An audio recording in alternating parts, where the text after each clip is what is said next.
That's correct.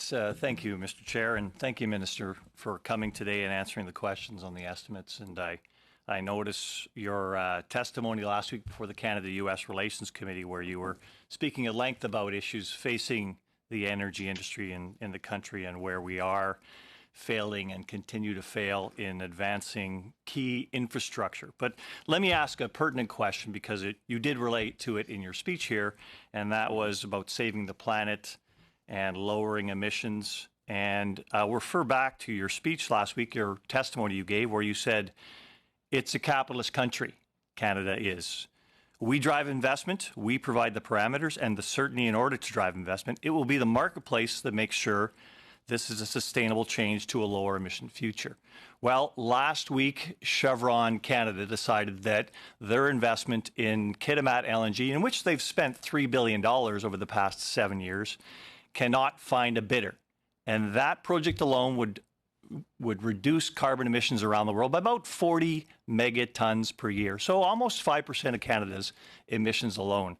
And they're withdrawing because they do not see an actual future in Canada where they have transparency on outcome. So when a company like Chevron, in defiance of what you said at the committee last week, is actually saying they don't see a pathway here and nobody else can take their piece off, how can you actually move towards saving the planet by getting these emissions-reducing projects built? Mr. McLean, given recent developments, I have to ask a question, because it's important. Everything that I'm talking about and everything that I'm doing is pertinent to the question that I'm going to ask you, which is, do you believe that climate change is real? Sorry, Mr. Minister, I think I asked you a question first. But my answer, yes, I believe climate change is real. Thank you. Good. Okay, good. Because that's not altogether clear after this week. Well, I think I've been very clear on that, Minister. I think you know that. Yeah. No, and Mr. McLean, I agree. You have been very clear. It's just with recent developments, it's a pertinent question because it does underline. Point of order, Mr. Chair. Lloyd. Point of order, Mr. Chair. I just ask that it's not up to the witnesses, even though they are a minister, and with respect, but it's not up to the witnesses to ask questions to members of our committee. So I just ask that you restore some order here. Thank you, Mr. Chair. Thank you for that. I think he was just trying to get clarity on the question. Carry on, Mr. McLean. And I don't think it's a question anybody should be frightened of. I'm sorry, is the question mine, or the minister hasn't answered my question that I posed him yet? It's your time, Mr. McLean.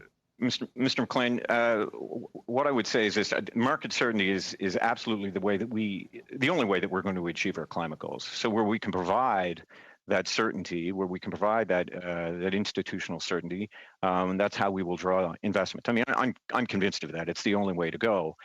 It's the reason why we agreed to a price on pollution. It is a reason why we have been transparent about the clean fuel standard. It's a reason why we've been above board on all of these things. And most importantly, when your number one product is going, 98% of it to one customer, and that customer has changed demonstrably its demands on that product, you have to move with it. You don't look at them and say they'd have to be brain dead in order to think the way that they think. Thank you, Minister. The question is not being answered. I'm asking if you can create the business confidence to actually have companies like Chevron or the replacements actually invest in emission-lowering projects in Canada. If they have no transparency, they're not going to put their money here. Money has left Canada. $200 billion has left Canada under your government's tenure here for good reason. Can you explain that, please?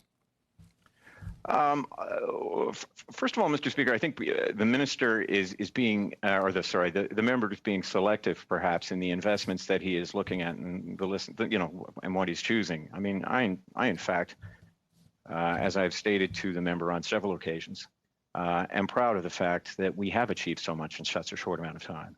I mean, TMX, we approved it, we're building it. We've got 7,000 jobs that are created so far. And Line 3, we approved it, another 7,000 jobs created. And GTL 2021, we approved it. There are thousands of jobs there being created. Things are being built.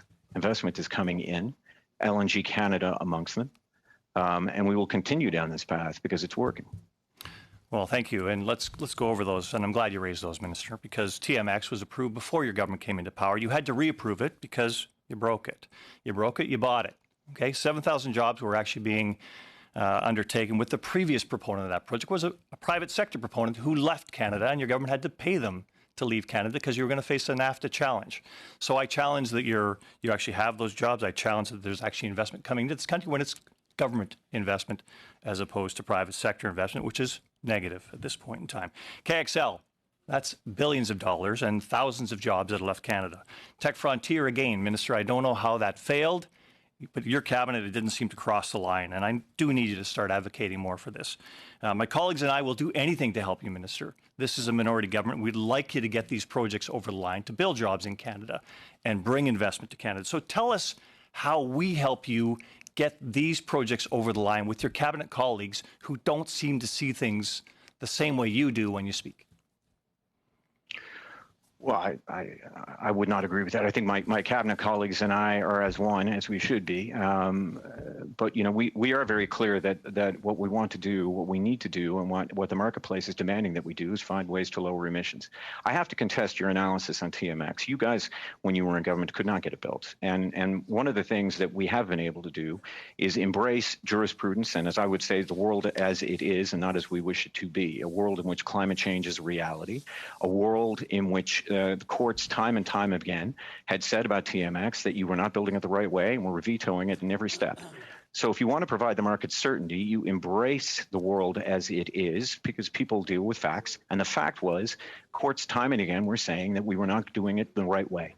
And goodness knows, we tried on a couple of occasions and finally, though, did land in the right place by making sure that we sat down with respect with Indigenous governments, First Nations, Métis, and Inuit in order to make sure good projects get built. They only get built if we do that in a good way. Thank you, Minister. Thank you, Mr.